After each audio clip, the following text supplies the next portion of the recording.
Hey guys, thanks for stopping by today. Today we're going to be talking about crankbait rods. Are they hype or are they actually worth it?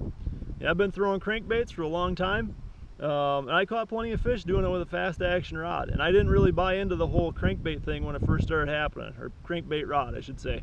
You know, I thought it was probably just a marketing scheme. Turns out it's really not. And here's 3 great reasons why. Okay, when you're throwing a crankbait, you got to remember, when that bait starts to dive, it doesn't just dive straight down when you cast it out there. Okay, it's going to come at you and down.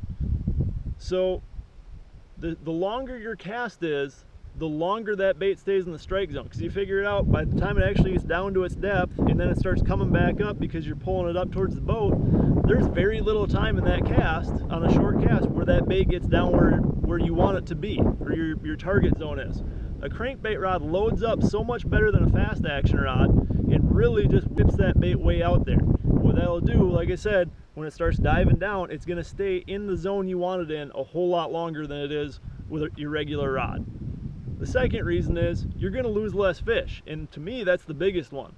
You know, I don't know how many times I've seen a fish come up on a fast action rod when you're throwing a crankbait, and the fish goes one way and the bait goes the other. And when you see a monster do that, it is absolutely heartbreaking. Okay, I've been throwing a crankbait rod for about 3 years now, a couple different ones. And if you have a decent hookup on one, the chances of that fish coming off are very slim.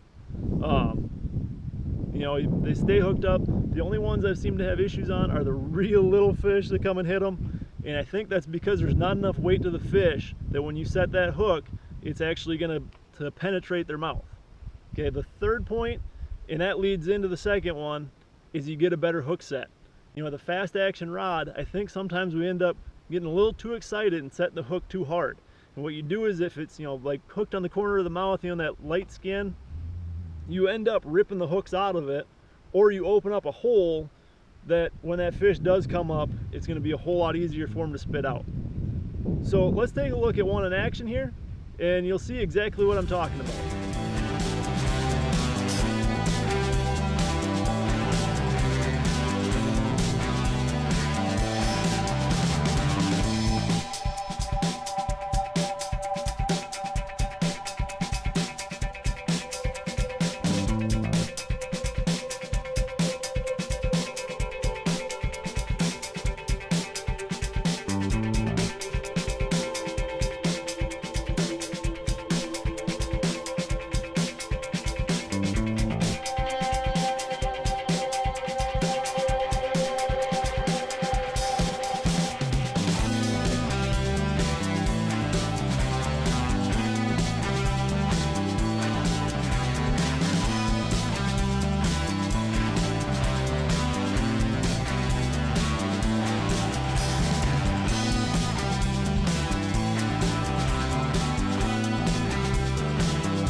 Alright guys, so there you have it.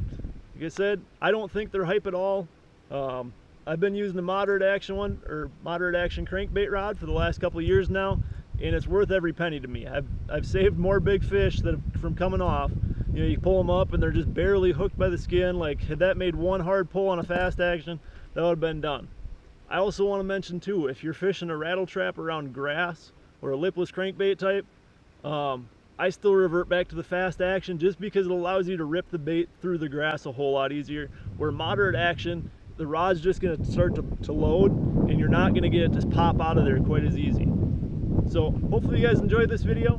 Let me know what you think down below. In my description, there will be links to my social media if you want to follow me on there. There will also be links to the products that I use for crankbait fishing, and any of the other ones that I trust. Every day I'm out on the water. Thanks for stopping in. Make sure you give this video a like, and until next time guys, God bless and good luck on the water.